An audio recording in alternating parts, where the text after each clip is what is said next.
میرے مفتی اعظم امام توقا جلوائے شان عرفان احمد رضا جن کی ہر عادا سنت مصطفیٰ سیدی مرشدی مصطفیٰ رضا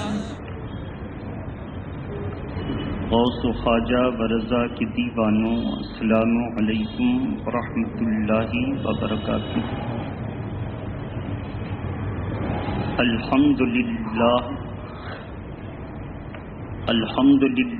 نحمده ونصلی ونسلم علی رسوله الکریم،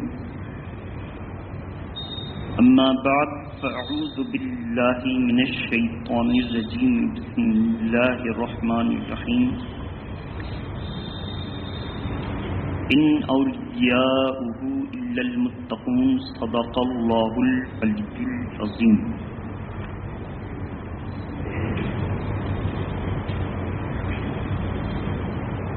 نگاہ مرد مومن سے بدل جاتی ہیں تقدیریں، نگاہ مرد مومن سے بدل جاتی ہیں تقدیریں، جو ہو ذوق یقین پیدا تو کٹ جاتی ہیں زنجیریں۔ عزیزان ملت اسلامیہ، آج کی اس محفل محبت میں آج ہم اور آپ بر صغیر یعنی پورے ایشیا کے ایک عظیم عالم، ایک عظیم مفتی، جو کہنے کو تو بر اعظم ایشیا سے ابھرے، لیکن دنیا کے اکثر علاقے میں جہاں بھی سنی مسلمان رہتے ہیں، جب ان میں کسی دینی معاملے میں مسئلے کی ضرورت پڑتی تو وہاں کے علماء اہل سنت مراجعت کرتے تو بریلی شریف اور اس دور میں سرکار مفتی اعظم ہند موجود تھے، تو جب تک سرکار مفتی اعظم ہند کے قلم اور ان کی تحریر کو وہ مشاہدہ نہ کر لیتے، دنیا کا کوئی سنی عالم مطمئن نہیں ہوتا۔ سرکار مفتی اعظم عالم کی مرجعیت کا یہ عالم تھا کہ آج ہر عالم جو صحیح العقیدہ ہے، سنی ہے، امام حسین کا سچا عاشق ہے، غوث اعظم کا چاہنے والا ہے، وہ یہی چاہتا ہے کہ ہم گنہگار صحیح، سیاہکار صحیح، لیکن دینی معاملے میں سرکار مفتی اعظم ہند، سرکار اعلی حضرت، سرکار تاج شریعہ کا جو فتویٰ ہوتا ہے وہ ایسا فتویٰ ہے کہ تمام بزرگان دین کے فتووں سے مل جاتا ہے، اور ایسا نہیں ہے کہ اگلے بزرگوں نے اس کو ناجائز و حرام کہا اور ان لوگوں نے اس کو جائز قرار دیا۔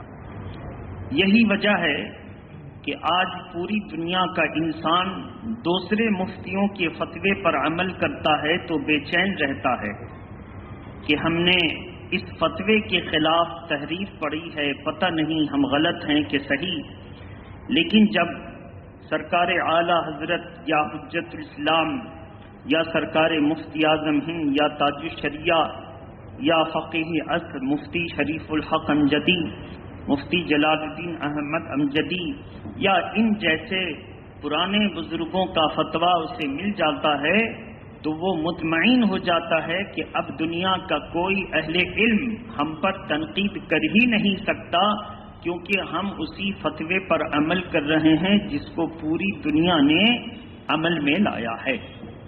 یہ ہے مرجعیت کا عالم۔ محبت کے ساتھ آج ہم اور آپ سنیں گے سرکار امام حسین سے متعلق جو گفتگو کرنی تھی، وہ جمعہ کے دن اگرچہ ادھوری تھی، لیکن یوم عاشورہ کے دن ہم نے اس کو ایک حد تک اپنے اعتبار سے پوری کرنے کی کوشش کیا. لہذا اب میرے ساتھ نئے نئے چیلنجز موجود ہیں. ابھی فی الوقت ہم کو سرکار مفتی اعظم ہند کی ذات پر بولنا ہے، کیونکہ آج سرکار مفتی اعظم ہند کا آج رات میں عرس مبارک ہے 1:40 پر. لہذا 13 محرم الحرام شریف کا دن جیسے ہی مغرب کے وقت سے گزر جائے گا، 14 محرم کی شب آ جائے گی، تو سرکار مفتی اعظم ہند 14 محرم کی شب کو وصال کرنا ہے 1402 ہجری میں. کب؟ آج کتنی ہجری ہے؟ 1444 ہجری. آج سے تقریباً 22 سال پہلے، 42 سال پہلے، 40 سال پہلے، بہرحال 42 سال پہلے آج ان کا پوری دنیا 42واں عرس منا رہی ہے. کون سا عرس منا رہی ہے؟ تو 42 سال پہلے تو 42واں عرس آج منا رہی ہے. تو اس حساب سے اندازہ کریں کہ 42 سال کا زمانہ وہ ہوتا ہے جس میں 2 جنریشن جوان ہو جاتی ہے. اور ان نئی جنریشنوں کو بھی، ان نئی نسلوں کو بھی آج سرکار مفتی اعظم ہند کے تفقہ کی ضرورت کل سے زیادہ ہے. سرکار مفتی اعظم ہند 14 محرم الحرام 1402 ہجری میں وصال کرتے ہیں، اور مغرب کی نماز انہوں نے وضو کر کے پڑھی، اور مغرب کی نماز کے بعد طبیعت نڈھال ہونے لگی. عشاء کے وقت تک غشی آنی شروع ہوئی. لوگوں سے کہا مجھے وضو کراؤ، مجھے نماز پڑھنی ہے. کیا میں نے نماز پڑھ لی؟ ان کی عادت یہ تھی آخری عمر میں، چونکہ 92 سال کی عمر انہوں نے پائی تھی، آخری عمر میں عادت یہ ہو گئی تھی کہ وہ اکثر نماز پڑھ لیتے تھے، پھر پوچھتے تھے کہ کیا میں نے نماز پڑھی. آپ پوری دنیا کی تاریخ کا جب مطالعہ کریں گے تو اکثر بزرگان دین کا آخری وقت میں یہی عمل آپ کو ملے گا. ہر وقت نماز پڑھ لیتے، پھر بھی کہتے کیا میں نے نماز پڑھ دی ہے.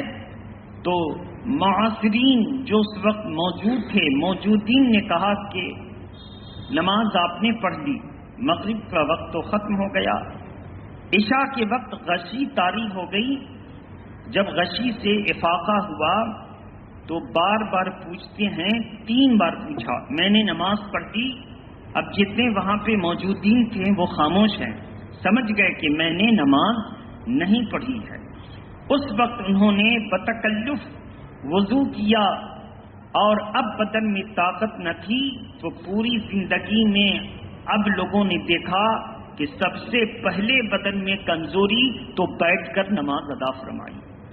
پوری زندگی بیٹھ کر نماز عطا فرمائی، اور عشاء کی نماز سے پڑھ کر فارغ ہوئے، وظیفہ وظائف پڑھتے رہے، قرآن مجید کی تلاوت کی، لوگوں کو تلقین کی، جناتوں کی جماعت کو مرید کیا.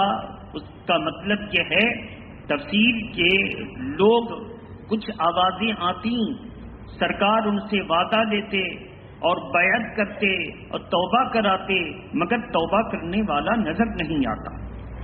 آوازیں آتی مگر توبہ کرنے والا نظر نہیں آتا. لوگوں نے کہا یہ 2 بات ہے، یا تو رجال الغیب ہیں یا پھر جناتوں کی جماعت ہے. اور اس طرح توبہ وغیرہ کرواتے ہوئے خود بھی استغفار پڑھنا شروع کیا، اور اسم اعظم کا ود کرتے کرتے 1:40 پر روح قفس انصری سے پرواز کرتے. یہ تھا ایک اللہ کے ولی کا آخری وقت. محبت کے ساتھ اب ان کی زندگی کے استقامت فی الدین کو سننے کی کوشش کریں. دین پر کتنی تقویت کے ساتھ وہ قائم رہتے، جو قرآن و حدیث کا حکم ہوتا اس پر جم جاتے، خواہ کسی کو اچھا لگے یا برا لگے. محبت کے ساتھ درود شریف پڑھیے. اللہم صل علی سیدنا شفینا حبیبنا مولانا محمد وآلہ واصحابہ وبارک وسلم. صلاۃ و سلام علیکہ یا رسول اللہ. سرکار مفتی اعظم ہند 22 ذی الحجہ 18 جولائی، جو جولائی ابھی گزر گئی، 22 ذی الحجہ 18 جولائی کو اس خاک دانے گیتی پر 1310 ہجری میں پیدا فرمایا. 1310 ہجری سے پیدا ہو کر 1402 ہجری میں وصال فرمایا. 92 سال کی عمر پائی. سرکار مفتی اعظم ہند کی پیدائش سے پہلے کا واقعہ یہ ہے کہ سرکار اعلی حضرت ان کے ابا حضور ماں رہرہ مطہرہ شریف میں اپنے پیر و مرشد کی بارگاہ میں حاضر تھے. پیر و مرشد کے شہزادے بھی حاضر تھے، حضرت سیدی و سندی و ذخری و آقائی شاہ ابو الحسین احمد نوری میاں علیہ رحمت و رضوان. رات میں کچھ مسائل شرعیہ پر گفتگو شنید ہو رہی تھی، مذاکرہ ہو رہا تھا، جسے ہم لوگ آپس میں بیٹھ کر کہیں تو کہیں کہ اس پر مذاکرہ ہو رہا ہے، عام سمجھانے کے لیے کہ بحث و مباحثہ ہو رہا ہے، سمجھنے اور سمجھانے کی کوشش کی جا رہی ہے. مذاکرہ میں مشغول تھے. پھر سونے کا وقت ہوا تو اپنے اپنے کمرے میں چلے گئے اور رات میں ایک نورانی خواب دیکھا اور تہجد کے وقت یعنی رات کے آخری حصے میں فجر کی نماز سے 1 گھنٹہ قبل اٹھ گئے. دونوں نے ایک ہی طرح کا ایک خوبصورت خواب دیکھا اور دونوں نے خوبصورت خواب دیکھنے کے بعد یہ کہا کہ فجر کی نماز میں جیسے ملاقات ہوگی یا تہجد میں ہم یہ خواب بیان کریں گے اور مبارکباد دیں گے. شاہ ابو الحسین احمد نوری میاں علیہ رحمت و رضوان نے بھی یہی سوچا اور سرکار اعلی حضرت نے بھی یہی سوچا. الغرض کہ جب تہجد کے وقت ملاقات ہوتی ہے تو شاہ ابو الحسن حسین نوری میاں علیہ رحمت و رضوان نے بشارت دیتے ہوئے کہا، احمد رضا آپ تو یہاں ہیں اور آپ کے یہاں آپ کے گھر میں بریلی شریف میں بیٹا پیدا ہوا ہے، انشاءاللہ وہ اللہ کا ولی ہوگا. اور میں نے آج خواب میں دیکھا. تو اعلیٰ حضرت کہتے ہیں حضور آپ نے خواب میں یہ دیکھا؟ کہا ہاں. تمہیں کیسے معلوم؟ کہا جو حضرت آپ کو بشارت دی گئی مبشرات کے ذریعے ہمیں بھی بشارت دی گئی. مبشرات اچھے خواب کو کہتے ہیں. مبشرات کے ذریعے ہمیں بھی بشارت دی گئی. کہا سبحان اللہ، جب دونوں کے خواب مل جائیں، دونوں کا مبشرات مل جائیں تو یقیناً یہ اللہ کا ولی ہوگا. میں آؤں گا بریلی شریف پہلی فرصت میں اور اسے بیعت کروں گا. اور اسی وقت انہوں نے اپنا جبہ اور اپنا عمامہ شریف نکال کر کے دیا اور کہا یہ میری طرف سے تحفہ لے جانا، یہ امانت ہے آپ کے پاس. جب میرا وہ شہزادہ مصطفیٰ رضا، کیا نام رکھا؟ آل الرحمان. کیا نام رکھا؟ جب میرا وہ شہزادہ آل الرحمان اس حیثیت کو پہنچ جائے تو یہ تحفہ جو بزرگوں کی طرف سے ہے دے دینا. تو پیر و مرشد نے کیا نام رکھا؟ آل الرحمان. اور سرکار اعلی حضرت فاضل بریلوی نے ان کا پیدائشی نام رکھا محمد اور پھر ان کا نام رکھا مصطفیٰ رضا خان. آل الرحمان، محمد، مصطفیٰ رضا خان، اور یہ نام تجویز فرما کر دیا اور کہا کہ یہ اس کا نام رہے گا. تو پیر و مرشد کا دیا ہوا نام سرکار اعلی حضرت ابا حضور کا رکھا ہوا نام، یہ نام اتنا مشہور ہوا کہ اسی نام سے لوگ آج جانتے، پہچانتے اور مانتے ہیں. سرکار مفتی اعظم ہند جب 6 مہینے کچھ دن کے ہوئے تو پیر و مرشد بریلی شریف تشریف لائے تو انہوں نے اپنی انگلی مبارک شہادت کی سرکار مفتی اعظم ہند کے منہ میں رکھا. تو لوگ تو کہیں گے بچوں کی عادت ہوتی ہے، سرکار مفتی اعظم ہند اس کو چوسنی کی طرح چوسنے لگے. اور اللہ کی شان اللہ جانے کہ پیر و مرشد نے اس انگلی سے کیا پلایا اور سرکار نے کیا پیا. بہرحال اس کے بعد 6 مہینے کے بچے کو مرید بھی کیا اور خلافت بھی عطا فرما دی اور سارے سلاسل کی اجازت دے کر کہا یہ بچہ لمبی عمر کا مالک ہوگا اور اللہ کا ولی ہوگا، لمبی عمر کا مالک ہوگا اور اللہ کا ولی ہوگا۔ اب یہ ہوا کیسے؟ ہم لوگ واقعہ سنتے ہیں تو بزرگوں کے واقعہ کو سن کر عمل میں لائے۔ دیکھیے ہوا ایسے، جب سرکار مفتی اعظم ہند اپنی والدہ کے شکم میں تشریف لائے، جس کو ہم لوگ کہتے ہیں حمل کا ظاہر ہونا، تو فوراً اعلی حضرت نے دعا کی، اے اللہ یہ جو حمل قرار پکڑا ہے اس کو سعید بنا، اس کو نیک بخت بنا، عالم دین بنا، طویل العمر بنا، صحت مند بنا اور جلیل القدر اپنا محبوب بندہ یعنی ولی بنا۔ اب دعا کرتے رہے، دعا کرتے رہے، توجہ سے سنیے گا۔ اب ایک طرف تو سرکار اعلی حضرت اپنے اس نو مولود جو پیٹ میں پرورش پا رہا ہے اس جنین کے لیے دعا کرتے رہے، اور دعا کا لمحہ پڑھے لکھوں کی صحبت سے یہ حاصل ہوا، دعا کا لمحہ بھی دیکھیے اس وقت دعا کی جب دعا کا وقت تھا۔ ہم لوگ کب دعا کرتے ہیں؟ جب دعا کا وقت ختم ہو جاتا ہے۔ زور سے بولیے، کب دعا کرتے ہیں؟ اب بچہ پیدا ہوا تو دعا کرنا شروع کیا، یا اللہ یہ بچہ پیدا ہوا ایسا ہو جائے ویسا ہو جائے۔ توجہ سے سنیے، اب حضور کی حدیث اٹھائیے۔ اللہ کے پیارے نبی صلی اللہ تعالی علیہ وسلم نے فرمایا، جب گوشت پوشت کا لوتھڑا ماں کے پیٹ میں 120 دن کا ہو جاتا ہے، کتنے دن کا؟ 40 کتنے ہو گئے؟ 120 دن، کیا بولیں گے؟ 4 مہینے۔ تو اللہ کی طرف سے حضرت اسرافیل علیہ السلام اپنی جماعت کے ساتھ یعنی نورانی فرشتوں کے ساتھ اترتے ہیں اور اس گوشت پوشت کے لوتھڑے کو قدرتی حکم کے مطابق ہاتھ پر دیتے ہیں اور کہتے ہیں کہ اے اللہ اس بچے کو کیا لکھوں، سعید لکھوں یا شقی، نیک بخت لکھوں یا بدبخت؟ اللہ کا جو حکم ہوتا ہے 4 مہینے کے آخری دن میں اس کو شقی یا سعید لکھ دیا جاتا ہے۔ کیا لکھوں؟ کم عمر لکھوں یا طویل العمر لکھ دیا جاتا ہے۔ روزی میں وافر لکھوں یا قلیل الروزی لکھوں لکھ دیا جاتا ہے۔ جنتی لکھوں کہ جہنمی لکھوں لکھ دیا جاتا ہے۔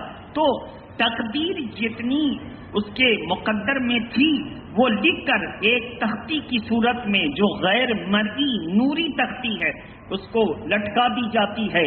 اب بچہ اسی تقدیر کے مطابق دنیا میں آتا ہے۔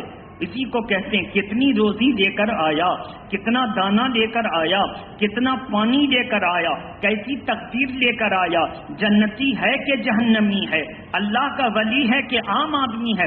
الغرض سرکار اعلی حضرت اس وقت دعا کر رہے ہیں جب تقدیر لکھے جانے کا وقت ہے، ابھی وقت ہے تو دعا کر رہے ہیں۔ یہ دعا قبول ہوئی اور جب 4 مہینہ ہوا ہوگا ماں کے پیٹ میں تو ان کی دعائیں مقبول ہوں گی، پیر و مرشد کی دعائیں مقبول ہوں گی اور اللہ کی مرضی بھی یہی ہے، تب تو دعا کی توفیق مل رہی ہے۔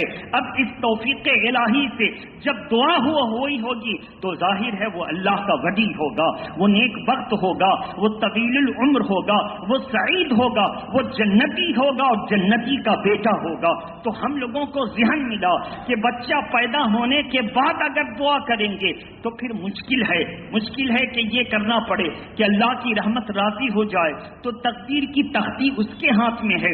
یمحو اللہ ما یشاء ویثبت، جس کو چاہے مٹا دے اور جس کو چاہے لکھ دے، لیکن ابھی تقدیر کی تختی تو لکھی جانے والی ہے۔ اب اگر دعا کیا جائے 4 مہینہ سے پہلے تو انشاءاللہ اگر دعا قبول ہو گئی تو مسلمانوں کا بچہ نیک بخت ہوگا اور جنتی ہوگا۔ درود پاک پڑھیں، اللہم صل علی سیدنا شفینا حبیبنا مولانا محمد مادری جودی والکرم والہ واصحابہ وبارک وسلم صلاۃ و سلام علیکہ یا رسول اللہ صلی اللہ تعالی علیہ وسلم۔ تو میرے محترم بزرگ اور دوستو، اسی لیے تو فرمایا ہے اللہ کے پیارے نبی صلی اللہ علیہ وسلم نے عند ذکر الصالحین تنزل الرحمت، نیک لوگوں کی ذکر کے وقت اللہ کی رحمت اترتی ہے، تو نیک لوگوں کے ذکر کے وقت اللہ کی رحمت اترتی ہے۔ اسی رحمت کے بھرن میں ہم لوگ اپنی زندگی کو سنوارنے کا سلیقہ سیکھیں، ڈھب سیکھیں، طور و طریقہ سیکھیں، تب تو اس ذکر کا بھی فائدہ، اور سلیقہ اگر مل گیا تو ڈبل فائدہ، سلیقہ مل گیا تو ڈبل فائدہ۔ میرے محترم بزرگوں دوستو، بہرحال سرکار مفتی اعظم ہند جیسے جیسے شعور کی منزل میں قدم رکھتے، ویسے ویسے ان کے اندر عجیب و غریب بات کو اہل خانہ نے محسوس کیا۔ ہم لوگ آج ذرا ذرا سی بات پر کسی بھی آدمی کے، پنڈت کے اور اوگھڑ کے ڈرانے سے ڈر جاتے ہیں، اور ہم لوگ اس کے ڈرانے کی وجہ سے کہیں نہ کہیں شرک میں مبتلا ہو جاتے ہیں۔ مثلا ایک عورت غیر مسلم سکھ دوری لے کر، سندور اور ٹیکا لے کر سکھ میں آئی، اور اس نے کہا ستلا کی ایک چندہ دا، اور ایک مسلم عورت یا مسلم مرد ڈر سے اس کے ٹوکری میں چندہ رکھ دیتی ہے، کہے چیچک کی بیماری نہیں ہوگی، زور سے بولیے چیچک کی بیماری۔ اسی طرح کسی اوگھڑ اور غیر مسلم کے ڈرانے سے مسلمان ڈر جاتا، کیوں؟ کیونکہ یہ پکا مسلمان نہیں ہے، یہ پکا مسلمان۔ اگر اس مسلمان پر اللہ کے کرم کی ہوا چل جاتی تو یہ کبھی نہیں ڈرتا۔ دیکھیے کیا ہوا، سرکار اعلی حضرت فاضل بریلوی اپنے حجرہ میں بیٹھے ہیں کہ ایک اس وقت کا مجذوب، مگر وہ غیر مسلم نہیں ہے مسلم مگر ہے مجذوب، عین آذان اور نماز کی وقت آتا اور صدا لگانے لگتا۔ اعلی حضرت فاضل بریلوی نے کہا کہ آذان کا تو احترام کرو، نماز کا تو احترام کرو۔ اب اس نے جیسے جاہلوں میں روب و دبدبا ڈالنے کے لیے لوگ ایکشن میں آ جاتے ہیں، تو مجھ کی اذان دکھائے گا، تو مجھ کو نماز دکھائے گا، کہا کہ میں نے اللہ اور اس کے رسول کا حکم پیش کیا ہے، کہا تجھے اس کی سزا ملے گی۔ اعلیٰ حضرت کو دھمکی دے گیا، اعلیٰ حضرت کو دھمکی دے گیا، تجھے اس کی سزا ملے گی، اور اس طرح کی کچھ اور بھی باتیں ہوں۔ اعلیٰ حضرت کی والدہ اپنے کمرے سے ان تلخ گفتگو کو سن رہی تھی۔ اتفاق سرکار مفتی اعظم ہند، چھوٹی سی عمر ہے، ننھی سی ذات، چھت پہ چڑھے اور کسی وجہ سے وہ گر پڑے اور چھت کے نیچے آ گئے، سخت چوٹ لگی اور بے ہوش ہو گئے۔ فوراً معالجین کے حوالے کیا گیا، اور والدہ کے دل میں ایک بات آ گئی کہ احمد رضا تم اگر ان سے نہ الجھتے تو آج یہ نوبت نہ آتی۔ سرکار اعلیٰ حضرت نے کہا امی آپ گھبرائیں نہیں، میں نے اللہ اور اس کے رسول کے دین کی بات کی ہے، اور اللہ اور اس کا رسول ہمیں کبھی ذلیل نہیں فرمائیں گے، آپ گھبرائیں نہیں، آپ یقین رکھیں۔ اب یہ گفتگو چل رہی تھی، ایک منہ دو منہ لوگوں کے دل میں بات آ گئی کہ امام احمد رضا نے ایک مجذوب سے الجھ دیا تو ان کا بچہ نیچے گر پڑا۔ ابھی اتنا کہنا تھا، اعلیٰ حضرت کو آیا جلال، اٹھ کر کھڑے ہوئے، معالجین کو کہا جانے کی اجازت دے دو، اور کہا اللہ کے حکم سے صحت مند ہو جا۔ ہوا وَإِذَا مَرِضْتُ فَهُوَ يَشْفِينِ، جب میں بیمار ہوتا ہوں تو وہی شفا دیتا ہے، جب میں بیمار ہوتا ہوں تو وہی شفا دیتا ہے۔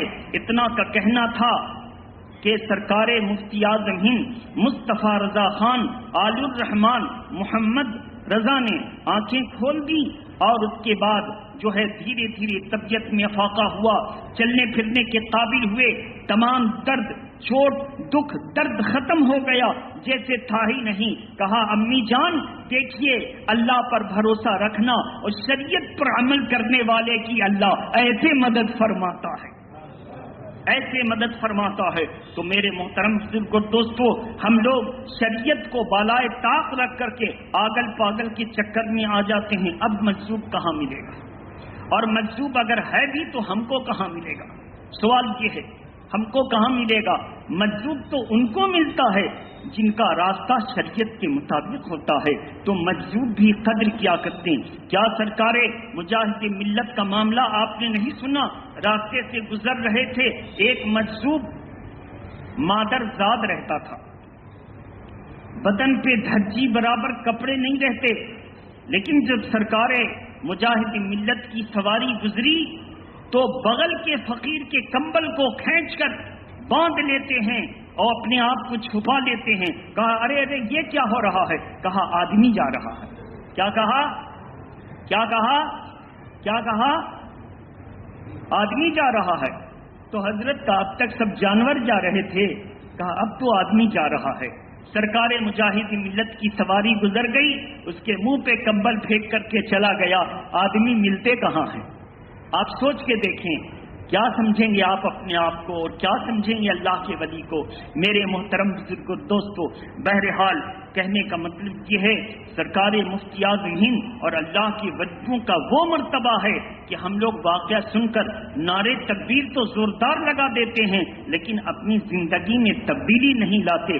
آپ اس کو کوشش کیجئے کہ ہم لوگ بزرگوں کے طریقے پر چلیں اور تبدیلی لانے کی کوشش کریں۔ کوئی عقائد کی دنیا میں گمراہ ہو رہا ہے، کوئی اعمال کی دنیا میں گمراہ ہو رہا۔ ابھی دیکھیے، محرم شریف 9 اگست کو گزر گیا، یہ تاریخ 10ویں گزر گئی، تو 10 محرم منگل کو، 11 بدھ اور 12 ہوا جمعرات۔ سرکار خواجہ غریب نواز کی تقریب قل شریف ہوتی ہے 6 رجب کو۔ کب؟ اور بڑی قل شریف کی تقریب کب ہوتی ہے؟ 9 رجب کو۔ تو 6 اور 9 کے بیچ میں کیا تاریخ ہے؟ 7 اور 8۔ کیا تاریخ ہے؟ کیا تاریخ ہے؟ زور سے بولیے۔ تو بڑی قل تیجا کس کو کہیں گے؟ اسی کو نہ کہیں گے، 7 اور 8 بیچ میں۔ اب یہ امام حسین کے نام سے تیجا کرنے والوں نے تیجا کیا، اور مچھلی اور ساگ کو جمعرات کے دن اتنا لیا کہ ساگ کا اسٹاک ختم ہو گیا۔ ساگ کا، زور سے بولیے، مچھلی کا اسٹاک ختم ہو گیا۔ اب انہوں نے تیجا کب منائی؟ 9 اگست کو 10ویں تھی، 11 اگست کو انہوں نے تیجا منا لی۔ کب منا لی؟ 10ویں کے اعتبار سے سمجھیں تو منگل کو 10، بدھ کو 11، جمعرات 12۔ آج جمعہ ہے، اگر اس قانون سے لیتے تو بیچ میں 2 تاریخیں آنی چاہیے تھی، بولے بیچ میں، تو قانون بھی ٹوٹا، تیجا منایا بھی تو ایک دن پہلے غلط طریقے سے۔ کہنے کا مطلب ہے یہ کیا ہے وہ سمجھانا۔ اگر یہ تیجا واقعی بزرگوں نے منایا ہوتا تو تاریخ کی گڑبڑی کبھی نہیں ہوتی۔ زور سے بولیے، تاریخ کی گڑبڑی کبھی نہیں ہوتی۔ یہ تیجا شیعوں نے اور جاہلوں نے منایا ہے، اور سنی بیچارہ دیکھا دیکھی باپ دادے سے چلا آ رہا ہے۔ باپ دادے کی جب بات ہے تو کہاں سے آ رہا ہے؟ 1400 سال پہلے سے نہیں آیا، 1350 سال امام حسین کی شہادت کے بعد سے نہیں آیا، یہ آیا ہے تو مغلیہ سلطنت کے زمانے سے آیا ہے۔ مغلیہ سلطنت کا کوئی کام، ہر کام جو شریعت کے مطابق ہو کہ نہ ہو، جب ہم کریں گے تو سوچ سمجھ کے کریں گے۔ جس کام کو دیکھیں گے یہ شریعت کے مطابق ہے تو عمل میں لائیں گے، اور شریعت کے مطابق نہیں ہے تو اس کو بری رسم سمجھ کر کے چھوڑ دیں گے۔ لیکن آج کا مسلمان یہ 300 سال پہلے والی رسم کو ڈھو رہا ہے اور نبی کی سنت 1350 سال والی کو بھلا رہا ہے۔ لہذا امام حسین جب شہید اعظم ہیں تو شہید اعظم کا تیجا کیسا ہے؟ آپ بولیے۔ ہاں چلیے، قرآن خوانی کر دی، میلاد شریف کر دیا، لنگر بانٹ دیا، یہ سب اپنی جگہ صحیح ہے، لیکن ایصال ثواب کا کوئی کام نہ کیا، نیک کام کوئی نہ کام کیا، اور شیعوں کی تقلید کرتے ہوئے مچھلی اور ساگ کھا لیا تو وفادار بن گئے۔ یہ کیسے ہو سکتا ہے؟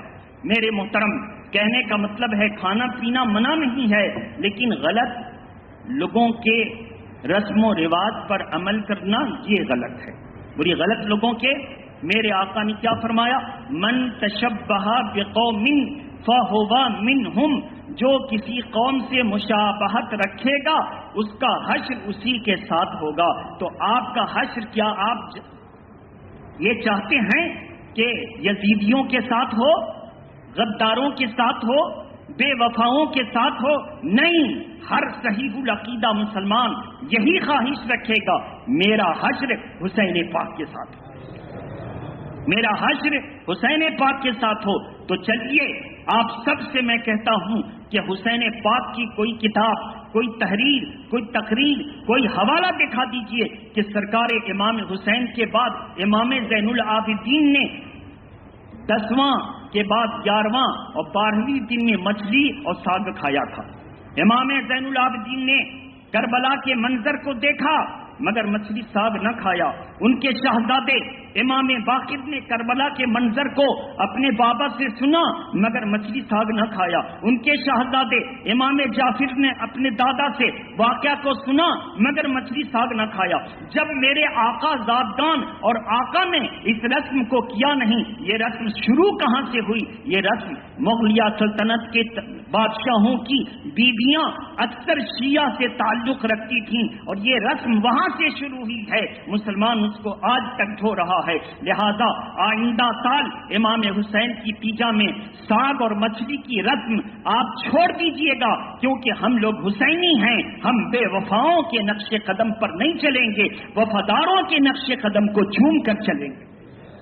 یہ چند جملے تھے میں جو آپ کی نوازشات میں پیش کر رہا تھا۔ اللہ تبارک تعالی ہماری اور آپ کی حاضری کو قبول فرمائے۔ آج رات 11:40 پر پوری دنیا سنیت اپنے سرکار کی بارگاہ میں نظر و نیاز پیش کرے گی۔ ہم لوگ بھی آج سے لے کر کل تک سرکار مفتی اعظم ہند کی بارگاہ میں ہر مرد و عورت اپنے اپنے گھر میں کچھ پکا لے اور نیاز پیش کرے۔ عورت بھی فاتحہ پڑھ سکتی ہے، مرد بھی پڑھ سکتا ہے، کسی کو بلانے کی ضرورت نہیں، کسی کو ڈھونڈنے کی ضرورت نہیں۔ اپنے گھر کا ماحول بنائیے کہ ہم لوگ سب کے سب قرآن پڑھنے والے بن جائیں، ضرورت کا کام کرنے والے بن جائیں۔ ہاں اگر دل انگڑائی لے اور طبیعت چاہے تو کبھی کبھی برکت کے لیے بزرگوں کے ہاتھ سے کروا لینا چاہیے۔ یہی ہمارا اصول ہے۔ وآخر دعوانا ان الحمدللہ رب العالمین۔ السلام علیکم۔